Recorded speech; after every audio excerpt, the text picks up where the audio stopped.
Good morning students. हम पढ़ रहे थे संधि और संधि में हमने अब तक पढ़ा था स्वर संधि के भेद। और स्वर संधि में भी केवल अब तक हमने दो ही उसके उपभेद पढ़े थे, दीर्घ संधि और गुण संधि। आज हम उसके आगे के उपभेद पढ़ेंगे, वृद्धि संधि, यण संधि, अयादी संधि। सबसे पहले वृद्धि संधि। वृद्धि संधि वो होती है, वृद्धि शब्द का अर्थ ही होता है बढ़ा हुआ, आगे वाला बढ़कर। तो इसमें यदि ह्रस्व या दीर्घ आ के बाद ए आ जाए या आई आ जाए तो ये आई ही होता है। आ के बाद यदि ए आ या आई आए तो इसका बढ़ा हुआ रूप भी होता है आई। आ या आ, ह्रस्व या दीर्घ, छोटा या बड़ा आ के बाद यदि ओ आए या औ आए तो उसकी जगह पर औ ही होता है, यानी बढ़ा हुआ रूप होता है। तो ये है वृद्धि संधि। अब इसके उदाहरण देखिए, जैसे पहले वाले का है आ और ए मिलाकर भी बना अय। हित धन एशी हितेशी, आ और ए मिला के भी अय ही बना है। फिर आ और अय तब भी अय बना। परम प्लस ऐश्वर्य परमेश्वर्य, आ और अय मिला के भी अय ही बना। आपने देखा होगा इस जैसे और भी कितने सारे आपको शब्द मिल जाएंगे। एक धन एक, एकाइक, है ना। ये सिर्फ उदाहरण के लिए मैंने आपको एक एक लिखे हैं, इसके उदाहरण से आप अच्छी तरह संधि समझ लेंगे। लेकिन इस तरह के और भी उदाहरण आपको मिल जाएंगे, लेकिन नियम सब में यही लगेंगे। फिर है आ, ये दीर्घ हो गया, आ के बाद ए आया तब भी आई बना। तथा धन एव तथेव आई बना है। यहाँ आ था, यहाँ ए था, तब भी आई बना। ऐसे सबसे ज्यादा वृद्धि संधि का यही शब्द आता है, तथा धन एव तथेव, यथा धन एव यथेव, सदा धन एव सदैव। ये वृद्धि संधि है। फिर है आ और ऐ भी एक हुआ, महाधन एकीय महेकीय। हमने देखा आ और ए तब भी ऐ ही बना। अब है आ और ओ मिला के भी औ बना। अधर धन ओष्ठ अधरोष्ठ, ऐसे ही दन धन ओष्ठ दंतोष्ठ, औ की मात्रा आ जाएगी। फिर आ और औ भी होगा। जल धन ओत जलोत। हम इसे अगर और भी देखें, परम धन औषध परमौषध। फिर है आ और औ, आ और ओ मिला के भी औ बना। महाधन ओजस्वी महोजस्वी, आ और ओ के बाद भी औ ही हो रहा है। फिर है आ और औ मिला के भी औ ही हुआ। आ और औ महाधन औदार्य महोदर्य। तो आपने देखा इसके दो नियम हैं कि आ के बाद, छोटे या बड़े आ के बाद ए आ जाए या आई आ जाए तो आई ही होता है। आ या आ के बाद, छोटे या बड़े आ के बाद ओ आए या औ आए तो औ ही होगा। ये है हमारा वृद्धि संधि का नियम। अब आ जाती है यण संधि। अब तक बच्चों हमने दीर्घ संधि पढ़ी, गुण संधि पढ़ी, वृद्धि संधि पढ़ी। इन सब में स्वर से स्वर का मेल हुआ और नया स्वर बना। दीर्घ संधि में हमने आ, ई और ऊ पढ़े। याद रखना बच्चों, हमने दीर्घ संधि में पढ़े थे आ, ई और ऊ। फिर हमने गुण संधि पढ़ी। गुण संधि में हमारे बने थे ए और ओ, और वृद्धि संधि में हमारे बन गए आई और औ। यानी यहाँ आके हमारा जो एक तरह से स्वरों का जितना भी आप जानते 11 स्वर हैं वो पूरे हो गए, है ना। क्योंकि दीर्घ संधि में पढ़े थे बड़ा आ, बड़ी, बड़ा ऊ। फिर गुण संधि में बने ए और ओ, और इसमें क्योंकि गुण संधि में हमने देखा हमारा अरबी बना था, री का भी प्रयोग हुआ था वहाँ। और उसके बाद फिर हमारी वृद्धि संधि आ गई जिसमें पढ़ गए आई और औ। हमारे 11 स्वर वृद्धि संधि तक पूरे हो गए। अब जो यण और अयादी संधि है, इनमें अगर हम स्वर से स्वर को मिला रहे हैं तो व्यंजन बन जा रहा है। अब देखिए कैसे, याद रखेंगे। इसीलिए हम पहले दीर्घ पढ़ते हैं, गुण पढ़ते हैं, वृद्धि पढ़ते हैं, फिर यण और अयादी पढ़ते हैं। क्योंकि वृद्धि तक हमारे स्वर से स्वर का मेल हुआ, स्वर ही एक नया स्वर बन गया। लेकिन यण संधि में हम मिलाएंगे स्वर और बनेगा व्यंजन। अब देखिए कैसे, जो हमने गुण संधि पढ़ी थी ये बिल्कुल उसका उल्टा है, विपरीत है। कैसे? वहां हमने पढ़ा पहले आ था, फिर ई थी और बन गया था ए, याद है ना आपको स्टूडेंट्स? और ऐसे ही हमने लिखा था आ, छोटा या बड़ा, इसमें भी छोटा बड़ा कुछ भी हो सकता है, और फिर आया था ऊ तो बन गया था ओ।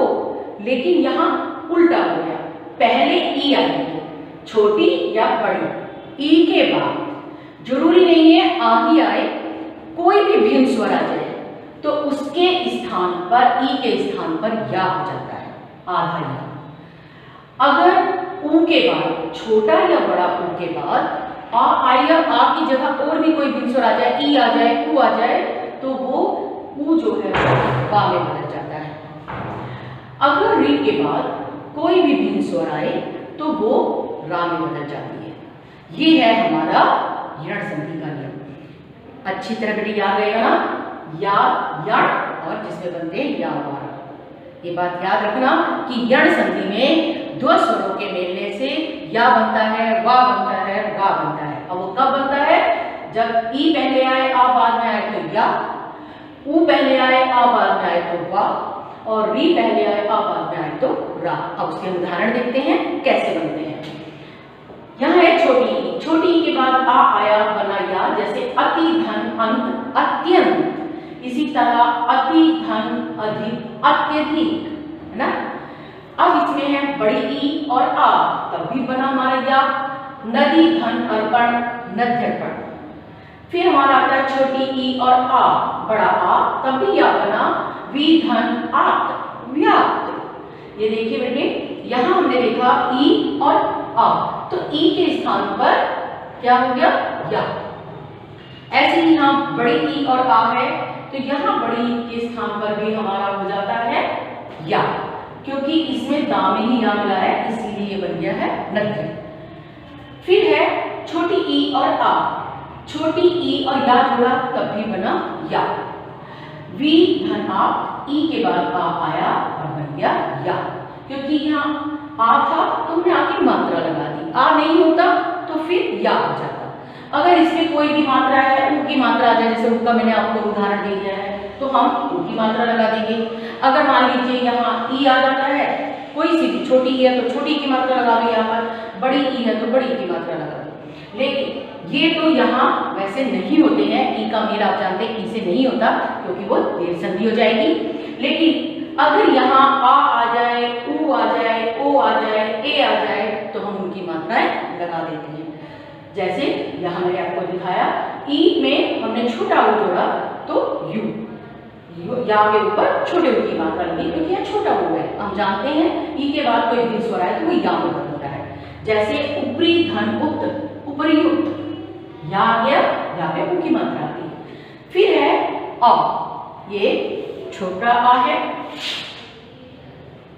तो दिखाई दे रहा होगा। छोटा अ और छोटा ऊ और आ को जोड़ा तो बा बना। ई के बाद आ आया तो या बना, ऊ के बाद आ आया तो वा बना। जैसे अनु, धन, अय, अनुव्यय। ऐसे ही अनुधान, अनुधान, एषण, यहाँ पे अगर हम कहें आप ना हो, ए भी हो सकता है, अनुधनेषण, अन्वेषण। फिर है ऊ और आ, वा, सुधन, आगत, स्वागत।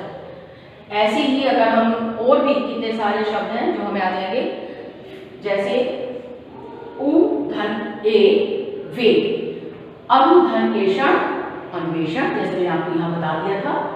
फिर है री और आ, बना रा, पितृ, धन, अनुमति, पित्रानुमति। ये री थी, री की जगह पर रा हो गया यहाँ, और क्योंकि यहाँ आ था तो उसमें आप जुड़ गया, पित्रानुमति हो गया। इसे हम ये भी कर सकते हैं, जैसे पितृ, ये री वाला, आ वाला, जैसे मातृ, धन, आदेश, मात्रादेश, पितृधन, आज्ञा, पित्राज्ञा, मातृधन, आज्ञा, मात्र आज्ञा। ऐसे ही मातृधन, अनुमति, मात्र अनुमति, जैसे पितृ अनुमति है वैसे ही मात्र अनुमति भी हो सकता है। ऐसे ही पितृधन, आदेश, पित्रादेश, पितृधन आ गया, पित्रा आ गया। इसमें ज्यादातर यही शब्द आते हैं, पित्रानुमति, मात्रानुमति, मात्रादेश, पित्रादेश। तो ये थे हमारे यण संधि। समझ में आ गई बेटे? ध्यान से एक बार समझ लीजिए कि ई के बाद, छोटी या बड़ी ई के बाद आ आए या ई से अलग कोई भी भिन्न स्वर आ जाए। भिन्न का अर्थ होता है ई नहीं आनी चाहिए कोई सी भी, आ जाए, ओ आ जाए, या ए आ जाए, ओ आ जाए, कुछ भी आ जाए, तो वो ई जो है या में बदलेगी। और अगर उसमें ई आया है तो छोटी की मात्रा लग जाएगी, बड़ी आई है तो बड़ी की मात्रा लग जाएगी यहाँ पर। अगर या इसके बाद ओ आया है तो यहाँ पर छोटी की मात्रा हो जाएगी, ओ आया है तो यहाँ पे ओ की मात्रा हो जाएगी। तो ये हमारे उदाहरण थे। इसमें आपने देखा होगा जैसे ऊधन, इसमें कितनी बार आता है? सुधन अल, स्वल, सुधन अच्छ, स्वच्छ, ये भी इसी में आते हैं। स्वल्प, स्वच्छ, ये भी इसी के उदाहरण हैं। और इसमें तो आपने कितने देखोगे, अति प्लस आदि, इति प्लस आदि, इत्यादि, है ना। अति प्लस अंत तो लिखा ही है, साथ में और भी आपने इसके सबसे ज्यादा देखे होंगे। जैसे कितनी बार इसका आता है परि प्लस आवरण, पर्यावरण, है ना। तो ये सब या जिसमें आ जाए ई और भिन्न स्वर जोड़ने पर, अगर स्वर से स्वर जोड़ने पर कोई भी ई के बाद ई ना आए, कोई भी भिन्न स्वर आ जाए और वहां या बन जाए तो समझ लीजिए वो यण संधि है। अगर ऊ के बाद कोई भिन्न स्वर आए और वो बा बन जाए तो समझ लीजिए यण संधि है। अगर वी के बाद कोई और भिन्न स्वर आए, आ जाए और वो रा में बदले तो समझ लीजिए यण संधि है। समझ में आ गई? एक बार ध्यान से आप इनको अगर चाहें तो साथ में नोट करते रहिए और ध्यान से, वैसे मैं आपको नोट्स भेजूंगी, उसमें आपको मैं ये भेज भी दूंगी, लेकिन अगर आप ध्यान से बेटे समझेंगे, एक बार लगता है इतने सारे नियम है कहाँ तक याद रखेंगे, लेकिन हम बार बार इनकी प्रैक्टिस करते रहेंगे तो हमारे लिए बहुत आसान हो जाते हैं, कोई भी मुश्किल नहीं है, बस हमें नियम याद है, हम पहचान जाते हैं यहाँ ई है, यहाँ आ है और या हो गया, इसका मतलब यण संधि है, अत्यंत बना है ना। अब आ जाती है अयादि संधि।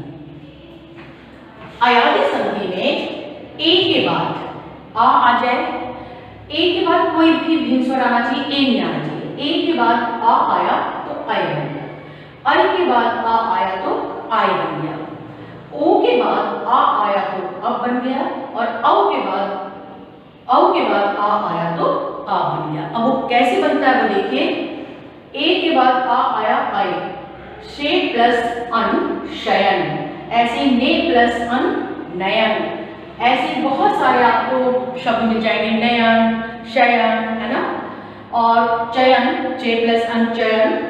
फिर है ए के बाद अ आया आय बन गया, जैसे यहाँ पे दो मात्रा आ गई क्योंकि ए आई है, तो नई धन अक, नायक, यहाँ एक मात्रा थी तो इससे यहाँ पर उनका नहीं आया, यहाँ पर दो हो गई तो ये आया बन गया। यहाँ या था आय शाह में, क्योंकि हम अगर इसे से निकालते हैं आधा शाह रह जाता है, तो इसलिए और फिर हमने इसमें आ जोड़ा तो शाह ही रह गया। लेकिन यहाँ हमने देखा कि अगर हमने आई के बाद आ जोड़ा तो वो आय बना, नई धन अक नायक। इसके बाद फिर ऐसे ही आ जाता है ओ वाला, ओ के बाद आ, ओ को हमने आ से जोड़ा तो अब बन गया पो धन अक पवन। अगर इसमें हम देखें, इसमें भी बहुत सारे में जाएंगे, हो धन अन हवन ना, औ धन आ, पौ धन अन पावन। यहाँ देखिए केवल एक मात्रा थी तो पवन बना, यहाँ क्योंकि दो मात्रा हो गई औ की तो यहाँ आ की मात्रा लगी, आ बन गया, तो पो धन अन पवन और पौ धन अन पावन। फिर ओ में हमने ओ के बाद अगर मैंने, क्योंकि ये बेटे एग्जाम्पल है कि जरूरी नहीं है कि आ ही आए, कोई भी भिन्न स्वर आ सकता है, तो ओ के बाद ई आया तो वो अभी बनेगा, भो धन ईश्य भविष्य।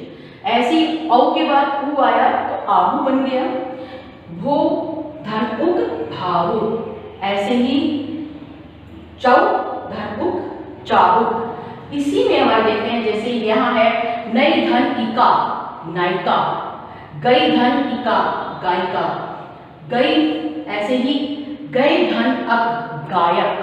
तो इसमें ये शब्द आते हैं चयन, शयन, है ना, और ऐसे ही पवन, भवन, हवन, है ना, और पावन, इसमें फिर ये भी हो सकता है ओधन इत्र पवित्र।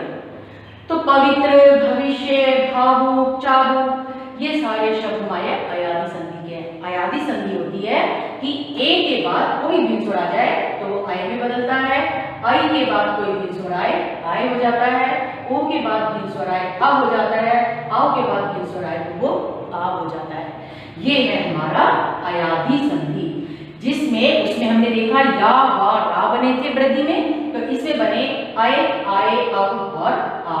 ये मैंने नीचे के आपको एग्जाम बता दी कि जरूरी नहीं है यहाँ आ ही आए, यहाँ ई ऊ भी हो सकता है, ए भी हो सकता है, तो हम उसको उसी के अनुसार बदलेंगे। उम्मीद करती हूँ कि आज आपको वृद्धि संधि, यण संधि और अयादी संधि अच्छी तरह समझ में आ गई होगी। आज हमारा ये स्वर संधि के सारे भेद जो है वो पूरे हुए। अब हम आगे की क्लास में पढ़ेंगे व्यंजन संधि और विसर्ग संधि। बच्चों, अगर आपको कुछ भी समझ में नहीं आता, मैंने आपसे हमेशा कहती हूँ, तो आप मैसेज करके या फ़ोन करके पूछ लिया करो। लेकिन सिर्फ टीचर पढ़ाता रहे और आप कोई रिस्पॉन्स ना दो, आपको समझ में आ रहा है नहीं आ रहा है, आप नहीं बताएंगे तो हमें कैसे पता चलेगा। तो आप मैसेज और फ़ोन करते रहिए, जो भी आपके डाउट हैं, आपकी क्वेरी हैं, उनको पूछते रहिए। लेकिन जो समझाया जाए एक बार उसे घर में जाकर रिवाइज जरूर करना, एक बार दोबारा देखना, नहीं समझ में आता है तब जरूर मैसेज करना। उम्मीद करती हूँ आपको आज वृद्धि संधि, यण संधि, अयादी संधि अच्छी तरह समझ में आ गई होगी। आगे व्यंजन संधि। Thank you.